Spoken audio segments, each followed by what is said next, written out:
Hello everyone, this is Jimmy and welcome to episode 24 of Enigmatica 2 Expert. Last video we did a bunch of magic progress. We set up our tier 5 blood altar, which is as high as it's going to go. We got astral sorcery infrastructure mostly built, in fact entirely built. Hey, let me fly. There's still some stuff I want to do with astral sorcery, but that's mostly, it's not progression. All the structures, generally speaking, and the stuff we have to build in astral sorcery is done. Some stuff that remains is like leveling up our perks and stuff like that. Relatively minor stuff we can do later. However, we left out something. Poor little Britannia here is still not done. And we need to make a couple key bits from Britannia in order to progress further in the tech side.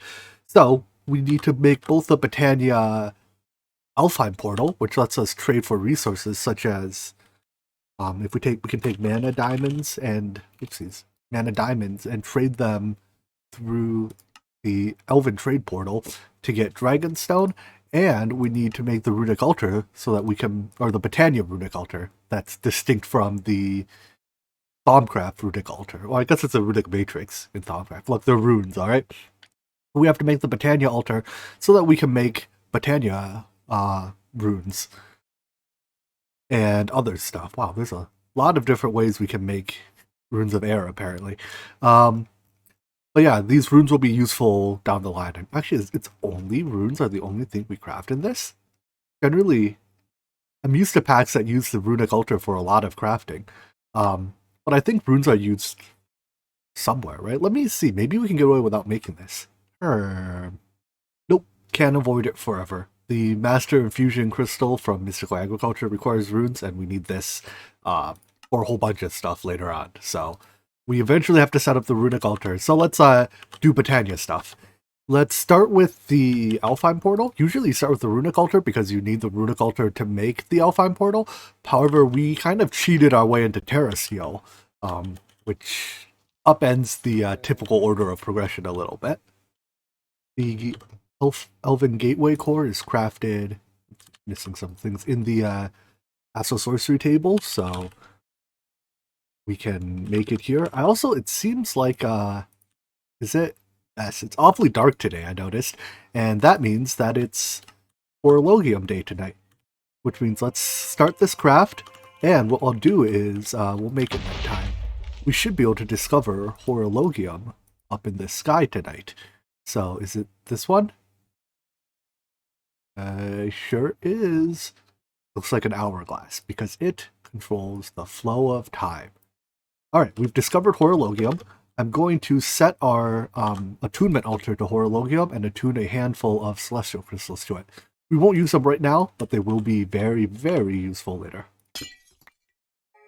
8 Horologium attuned crystals set aside for later. Excellent.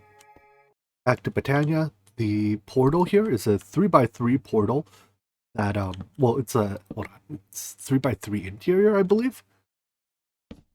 So it looks kind of like this. On the bottom center, you put a, wait, that's not 3x3. But the bottom center goes the Elven Gateway core, and then the side centers and top center go the Glimmering Livingwood blocks. The book does also tell you this if you don't like working off memory, or if it turns out I'm wrong. I think that's right. Looks right to me. And you need to put 2 Natura pylons over mana pools in the vicinity. I believe within 5 blocks is considered in the vicinity.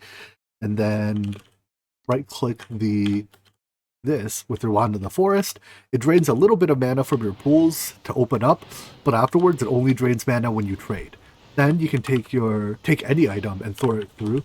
But if you throw it through an item that doesn't have a trade recipe, so oh, can we not trade this? Hold on. Lexica Britannia. Usually if you throw this through, yeah, there we go. They give you the upgraded Lexica Britannia back. But if you throw through items that don't have trade recipes, the elves just keep it for themselves, as elves do. So what I want to do now is take mana diamonds and trade this for Dragonstone. We can also trade, I think it's... I'll just look at the recipes. We can trade living wood for dream wood. We don't need to trade for elementium because we make that. Mana pearls for pixie dust. Another quartz for elven quartz, and mana glass for elf glass. With pixie dust, we can now craft Gaia pylons. These are used to fight the Botania boss. So we need 4 Gaia pylons. I think it's a beacon and a couple blocks, a couple beacon blocks. So we'll just use iron for this. And we have to set up a bit of an arena to fight it in. I'll probably build it. It has to be relatively flat. So let's just tack it onto our Astral Sorcery area here, because that's a nice flat floating arena-like thing. The arena looks a little something like this. Turns out the diamond blocks I built it over are perfectly functional as like the beacon base. When you click oh, it worked. I was going to get armor first, but whoops. When you click a Terra Steel ingot on it, it tells you what's wrong with your arena. Apparently, in my case, the answer is nothing.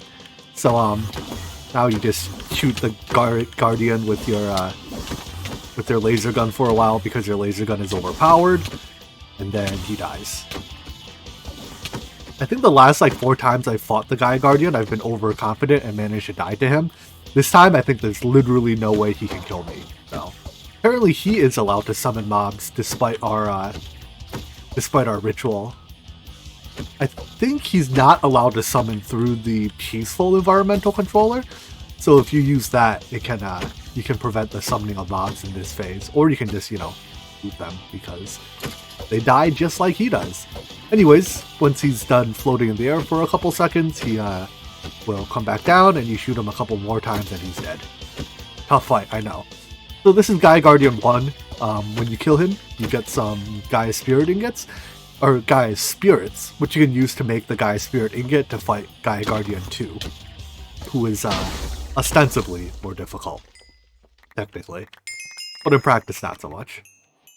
Gaia Spirit ingots are a bit more expensive than usual in this pack, adding in 2 mana dust to the cost. Oh well, no big deal. So before I fight it, again, I am going to put in the peaceful thing just to test it out. You're not allowed to put obstructions in the arena, but you can place your peaceful controller under it. If you're having difficulty in the fight, you can put regen in that controller as well to give yourself, regen. But here comes the boss. I also put on my quantum armor so I can fly. He disables creative flight, but not jetpack flight, because jetpack flight is not creative flight. Anyways, he can still summon pixies apparently, which do a fair bit of damage. He's actually hurting me. Might have to make an effort to avoid his goop. This is unfortunate. Did I count as leaving the arena? I guess I flew too high and left the arena. I'm just gonna go get a regen and not have to worry about this whole dodging thing. The fact that the boss despawned does unfortunately waste a couple of those Gaia Spirits, but whatever. They can be crafted later if we want to, or we can just kill this boss very easily, because it's not a very difficult boss. Pew, pew, pew, pew. I also repaired my gun, as you saw, because it was about to break. All said, I don't think we need that many Gaia Spirits in this pack, maybe like 100 or so. And I think he drops like 16 per kill. So, anyways, do you summon mobs? Alright, so yeah, the peaceful makes him... Oh no, he still does. What? I know I've done things before to break his mob summon. I guess Volcano Block broke his mob summoning because mob summoning was just completely turned off. And then I've used RF Tool's shields to auto-kill the mobs he summons before. Whatever. It's no big deal. Unfortunately, many of the fun exploits that were usable in the older versions of Botania, like summoning a whole bunch of them at once and then AoEing them down with AoE attacks from like the Staff of Power or stuff, are no longer possible now. All the extremely good exploits have been patched, alas. Gaia Guardian 2 also drops a Dice of Fate, which it's not used in any crafting recipes here. And there's 6 different items it can turn into. One of them is useful, so I'm gonna keep fighting it until I get that one item. I'm gonna try that RF Tool shield thing again. So I have a shield projector putting a hostile to damage, or damage to hostile mob shield up. That'll kill the mobs he spawns. I think it'll kill the pixies too. It does not damage the boss. The boss must be damaged by real players. But we can't start the fight with the shield up for a couple reasons. First of all, I don't think I can actually even click it because these shield blocks exist. Second of all, the thing does check for obstructions before it lets you start the fight. So I put a self-resetting lever here. That turns the shield off for 5 seconds. Oh, I guess I was one block. Okay, hold on. I have to move this back one block to get it out of the way. That should do it, I think. So, start the fight up. And then a couple seconds after the fight starts, the shield comes back on. The shield blocks are solid. Like, I can't swing through them, but our laser gun can shoot through them. Oh, apparently the shield blocks don't kill the pixies. That's a little annoying. Or did I forget to turn damage on? I don't know. We'll find out when we get to the intermission stage. But not killing the pixies is pretty annoying.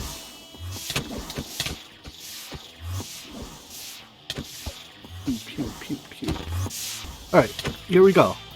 Mobs spawn, and mobs immediately die. Perfect. I think their drops also get... Something happens to their drops? I think they get pushed... Oh, they're probably getting pushed under. Which I guess is nice. I don't care for their drops. Killing the Guy Guardian also gives us runes from time to time, so I guess technically if I get the runes I need from this, we don't need to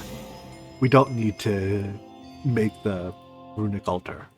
But we'll see. That was still not the right one. So again. Nope, that's not it. Although I think this one is nice. Can wear it. We don't need the lava ring anymore. This gives us 10 extra hearts, immunity to fire damage, suffocation damage, starvation damage, and a couple other damage. But mostly it gives us 10 extra hearts.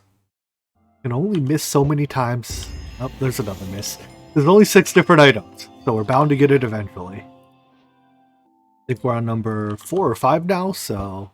Nope, not that one. Unfortunately, we can't combine the rings anymore either. So, getting all 3 rings isn't even helpful anymore. Because only one of them is useful. You can't keep getting unlucky forever. There we go. We'll need this for a friend of mine later. In the process, we got a bunch of Guy Spirit ingots, which will also be useful later. On second thought, why save for later what we can deal with now? So, now I can discover these 4, or memorize the drawings of these 4 faint constellations. These are tertiary or tier 3 constellations. I think you have to make the iridescent altar before you can discover them or something.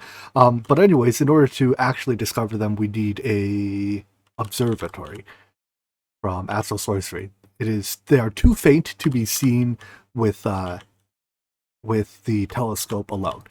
So the observatory you see here has this thing drawn behind it. I don't actually know. What is that constellation? That is the constellation of Lucerna. Perfect. I happen to have a spare Lucerna crystal.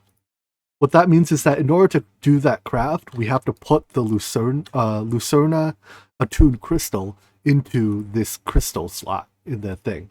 So everything else here doesn't look that bad. We can craft it. But yeah.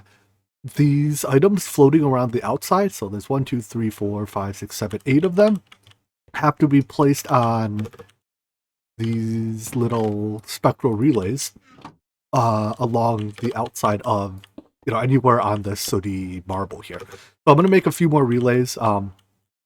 Let's actually take one quick detour first. So right now, to use this starlight infuser, I have to periodically go and refill the 1 bucket of starlight that gets consumed, like about maybe 1 in 3 crafts. Let's do something about that. There is a containment chalice, I believe it's what it's called. Yeah, the containment chalice. If we make one of these, it will automatically feed starlight directly into the starlight infuser and prevent the periodic depletion of one of these starlight puddles.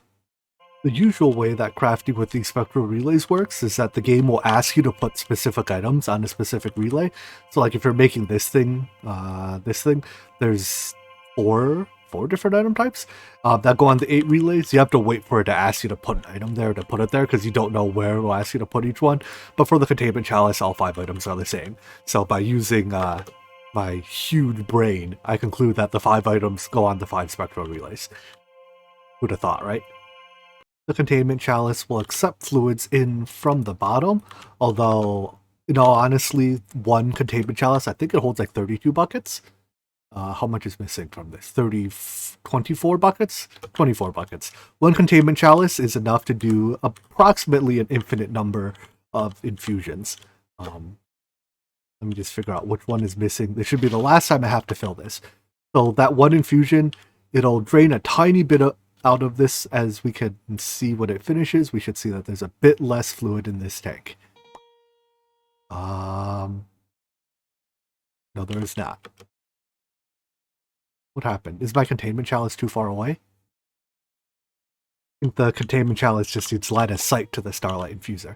So we can see now the starlight infuser is now drawing starlight out of the containment chalice, which is drawing it out of this tank. And yeah, well, whatever. With the full tank here, we never have to refill it, like, ever. This thing also runs faster when powered by the containment chalice, and because it never depletes the little puddles here, I never have to refill those. So I can just throw a whole bunch of whatever I need infused in there and then grab them out of the chest in, a little bit of time when it's done. Crafting time for the observatory. So we start the craft, speed it up with the time in a bottle, and then just look for the items to appear here. And then you just put the square peg in the circular hole. That's how that works, right?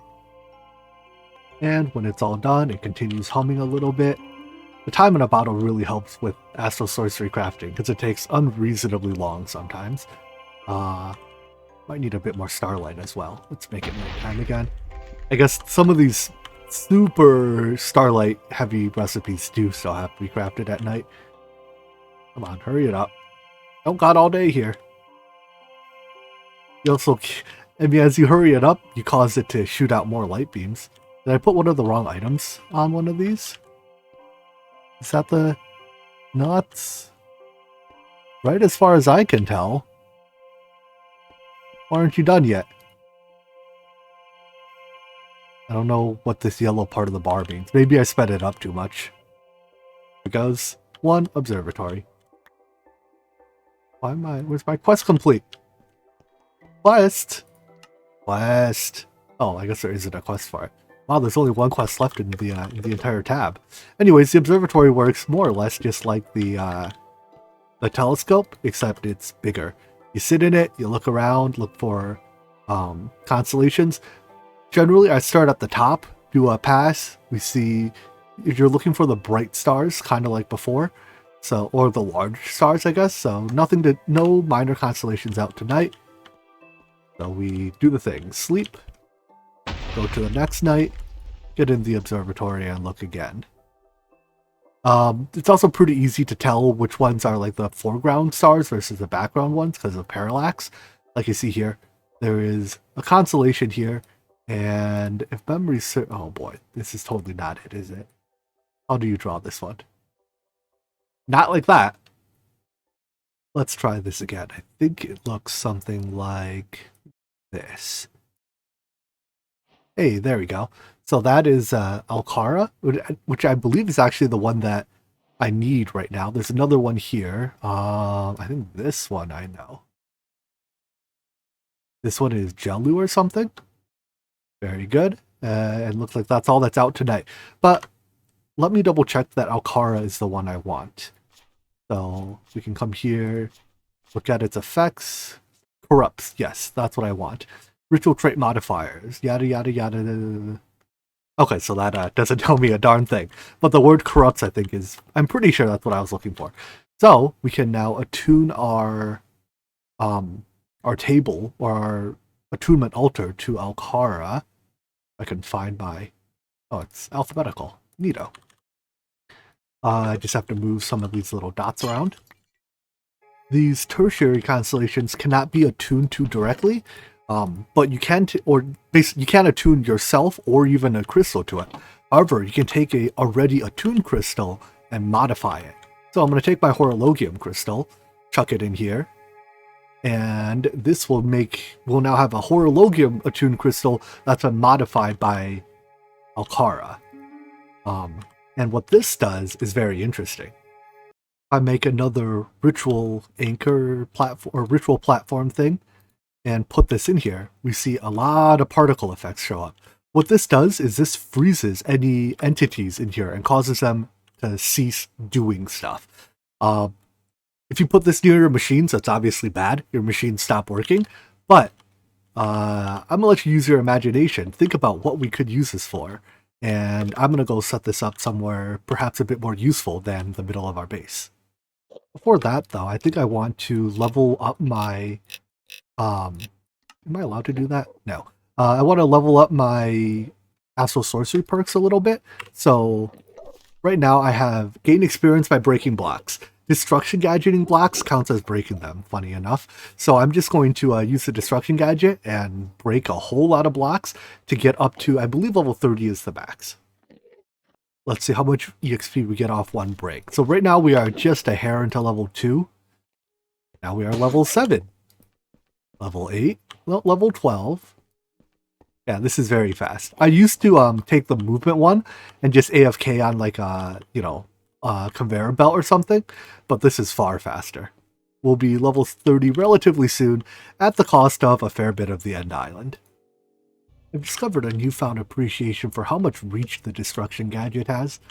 Just flying around the outer end, I don't know what you call this place, and destroying large chunks of these islands. Till my capacitor runs out. I also enchanted my capacitor. Got XP boost 3 on it.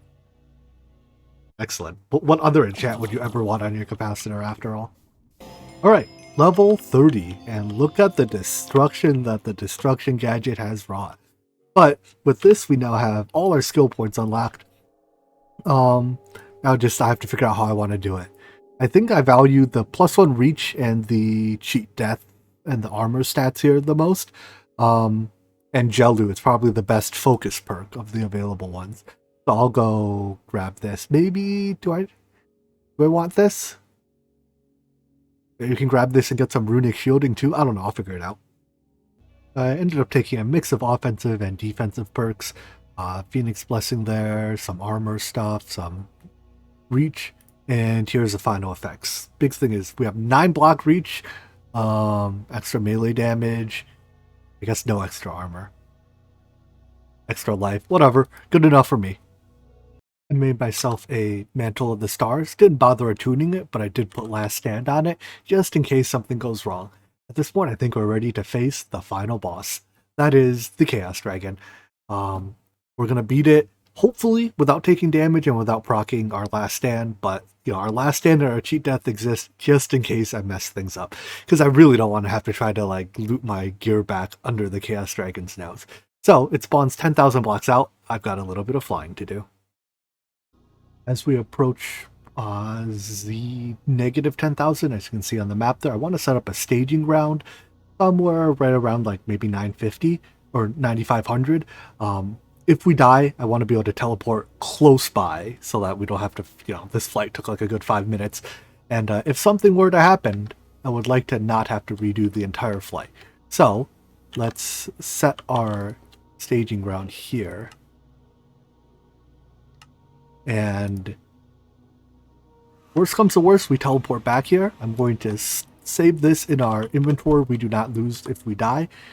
So my plan is to run up towards the dragon, drop this thing, place, let's assign our hotbar in a reasonable way, place this around it, lure the dragon into the time stop area where even the almighty Chaos Dragon is affected by the time stop effect, or we can just beat on him until he dies. Excellent. Wish me luck. Alright, here we go. We're coming up on his home now. Ooh, wait. That bunch of stuff just loaded in. He does a lot of damage if we let him hit us, so my goal is to not let him hit us.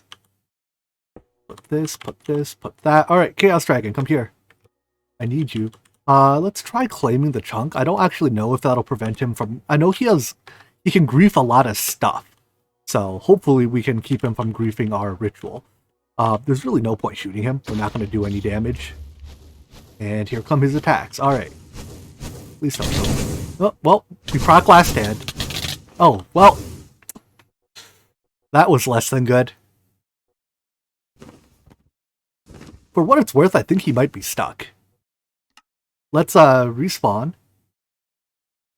Apparently I needed more levels. I still have 75 left. What the heck?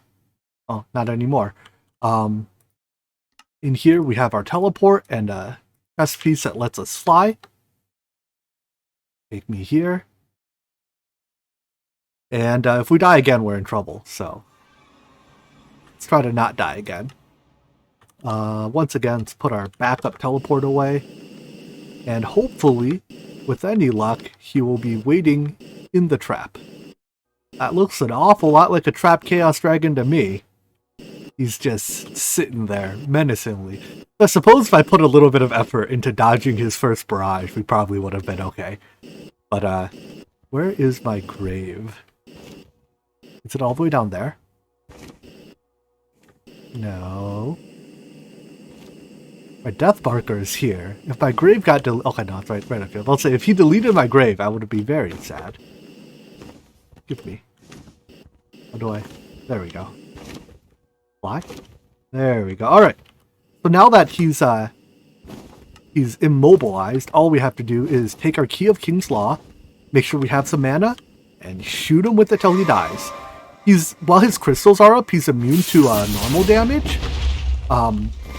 But he is not immune to this damage because it's some weird interaction between the way Key of King's Law deals its damage and being time stopped, I believe. I might have to kill this one thing that's actively beaming him. Alright, can we do it now? No, they're still being beamed.